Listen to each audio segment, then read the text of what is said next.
Revolutionary greetings, comrades. In this video, we want to discuss the reasons why the Movement for Democratic Change, MDC, failed to win political power in Zimbabwe from 2000. We are doing this as we focus into the 2023 elections. We need to draw lessons from the past, particularly from the experiences of the MDC, and later on look into the possibilities of the main opposition to win political power in Zimbabwe in the upcoming elections. We have no doubt in our minds that the Movement for Democratic Change, MDC, had the support of the mass of the people in Zimbabwe. MDC was not just formed by few individuals in a boardroom. It was a long process of consultation. The consultation to establish the Movement for Democratic Change started way back in 1991 when the students, the trade unions, and civil society rejected the neoliberal agenda, economic structural adjustment program, which was introduced by then Finance Minister Dr. Herbert Chizero. So that then laid the basis to establish strong civic organizations. It laid the basis for the divorce of the trade union movement from ZANU-PF. You will recall that ZANU-PF had played a critical role in the establishment of the Zimbabwe Congress of Trade Unions in 1981. But 10 years later, with the introduction of the Economic Structural Adjustment Program, the workers began to pull out from ZANU-PF because there were serious disagreements on the economic policy direction that the country was taking. Again, you'll recall that we had adopted or given a constitution in Lancaster House, a ceasefire document that we had used as our constitution, which was amended a number of times. It was again in 1997 that civic society came together under the leadership of the Zimbabwe Congress of Trade Unions to establish the National Constituent Assembly. The National Constituent Assembly, NCA, was charged with the responsibility of carrying out consultative work in communities in rewriting the new constitution of Zimbabwe. So you had trade unions, civil society that were behind or constituted the National Constituent Assembly. All these were opposed to the neoliberal agenda as adopted in 1991. But of course, civil society, trade union movements in Zimbabwe understood that you needed political power to change the Zimbabwean constitution. At the time, you will recall that ZANU-PF was controlling parliament. It had about 117 seats or so out of the 120 contested seats in the 1995 general elections. And the president then had powers to appoint a further 30 members into parliament who were known as non-constituency members of parliament. So by 1999, or before the 1999, but in 1997, towards the end of 1997, there were serious issues with the war veterans. You will recall that sometime in August, around August, September 1997, the war veterans confronted then President Mugabe because they wanted to be compensated. They forced Mugabe to pay them a compensation of around 50,000 Zimbabwean dollars per individual and the other benefits. And at the time, 50,000 Zimbabwean dollars was a lot of money. But I think the mistake that then was made at the time by the opposition, it was not the opposition per se, by the civil society, it was the failure to integrate the war veterans in the broader struggle that the workers and civil society were leading. To an extent that later on, when the war veterans were paid their monies, they then went to rejoin ZANU-PF. And the reason not really to rejoin because they did not leave, but went back to do political work inside the ZANU-PF. The reasons being that civil society and trade union movements were opposed to the payout to war veterans. So there was this feeling amongst the war veterans that if a new political movement were to take power in Zimbabwe, the benefits that were being paid to war veterans and their families were going to be cut off. So that was the first mistake that was made, not to include the war veterans in this broader struggle in Zimbabwe. In late 1997, we recall the food riots that took place in urban centers in Zimbabwe. Early 1998, the food riots as well. That then intensified the struggle for democracy in Zimbabwe. Of course, we will discuss democracy, what we understand by democracy. But by 1999, in February, it became clear that you needed a convention or a convention of these forces to come together and chart the path forward to say, how do you move forward? It was in this spirit that the National Working People's Convention was then held in Chitungwitsa in 1999, which laid the basis for the establishment of the movement for democratic change. We must point it out at this stage that by then, the progressive world was watching the events in Zimbabwe. What the progressive world saw was a former liberation movement that was now losing a grip or losing support in working class communities. They did not see the working class as a reactionary, but they were seeing a former liberation movement that was now detached from the working class. It was losing support from working class, and it provided lessons for other former liberation movements across the continent to say, why is the national former liberation movement losing support in working class communities?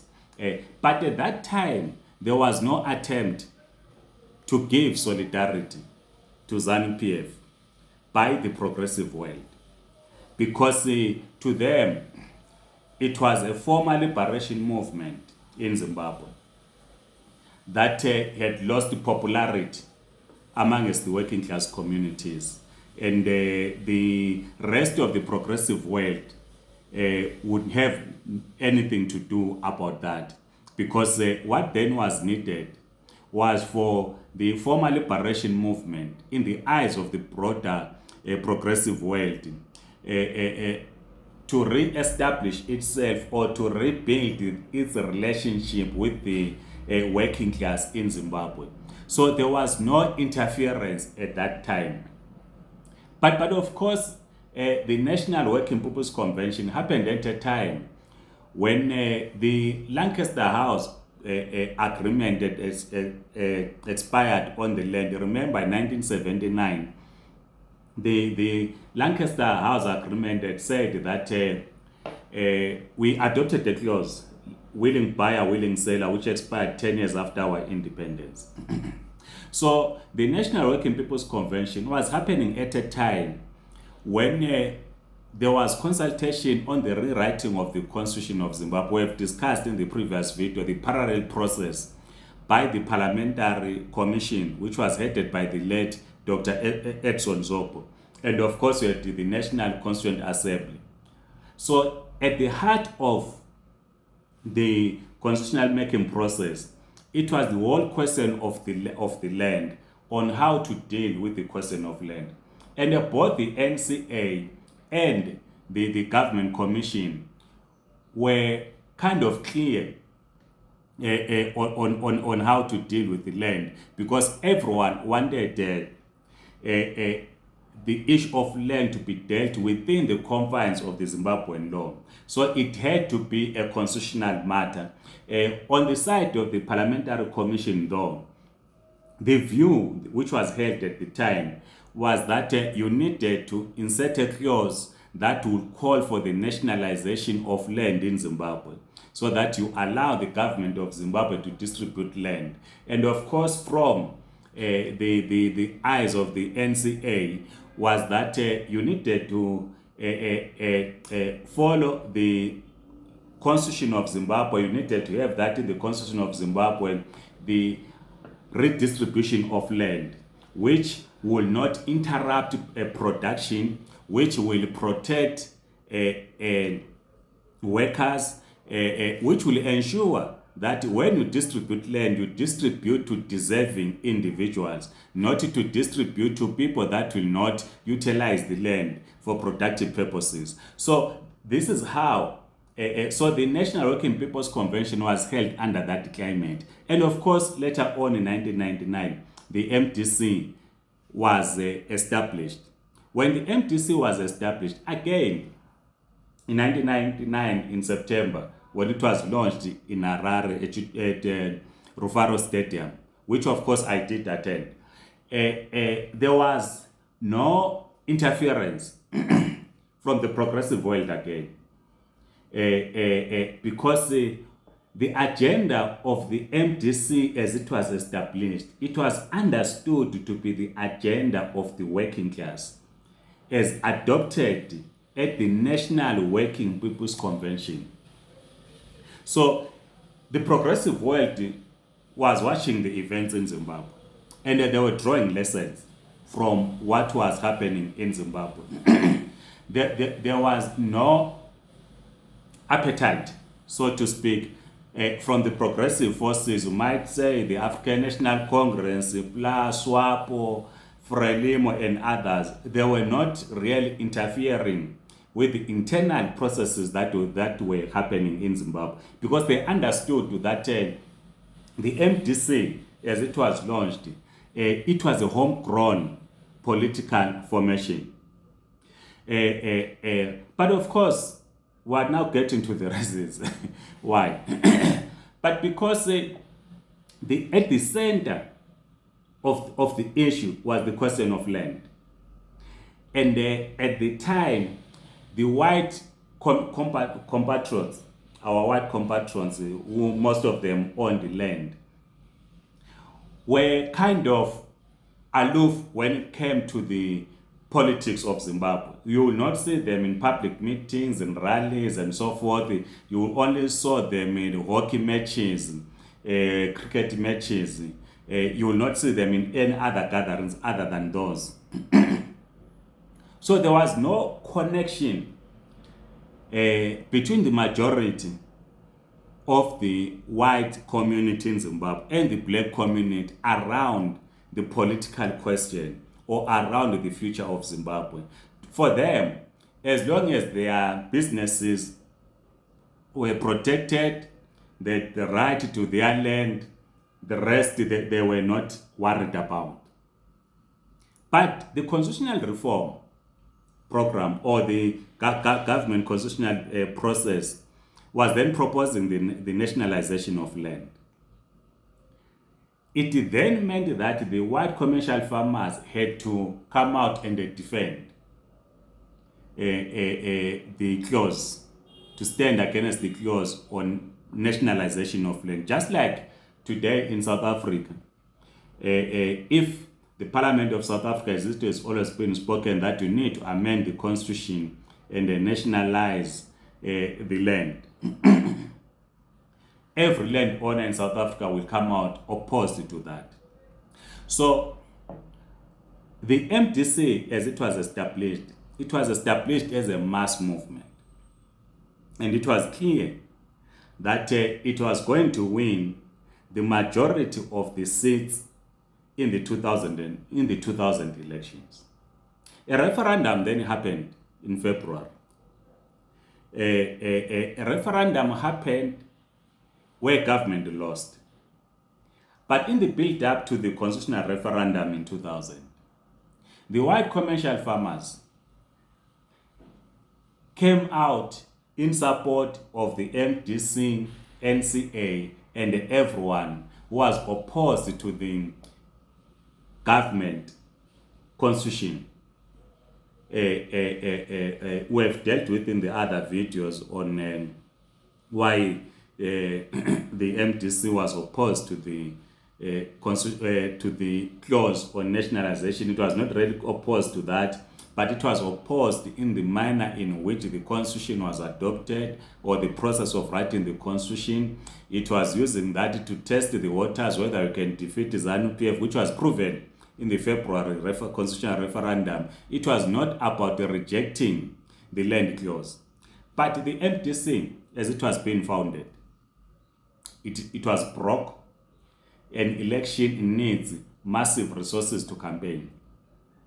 At the time, it did not benefit from the Political Finances Act to an extent that it could receive funding from government. It needed to win a minimum of 5% of the votes in the National Assembly for it to get funding. So it needed support. The Zimbabwe Congress of Trade Unions and its affiliates were providing the infrastructure for the MDC to carry out its campaign, but it was not enough. So the white commercial farmers came in with finances. When the white commercial farmers came in with their finances, creating parallel offices to give practical support to the MDC in the build-up to the constitutional referendum, the progressive world said, wait a minute, what is happening in Zimbabwe? It was then that ZANU-PF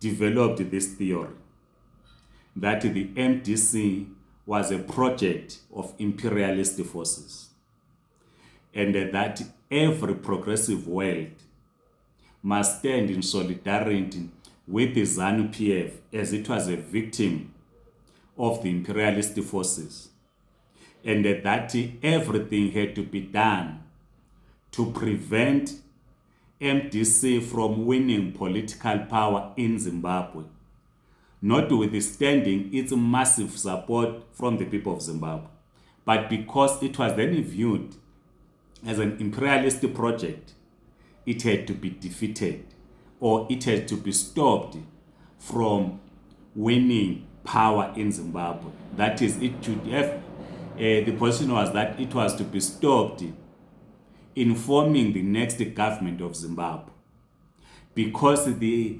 very thinking at the time was that if the MDC were to form the next government in Zimbabwe, what happened in Zimbabwe was going to happen in South Africa, was going to happen in Namibia, and in any other country. Therefore, you needed to stop the MDC from forming the next government in Zimbabwe. That was the view that was taken. We will then continue from here in the next video. So we thought, let's give this a background. Let's have this conversation.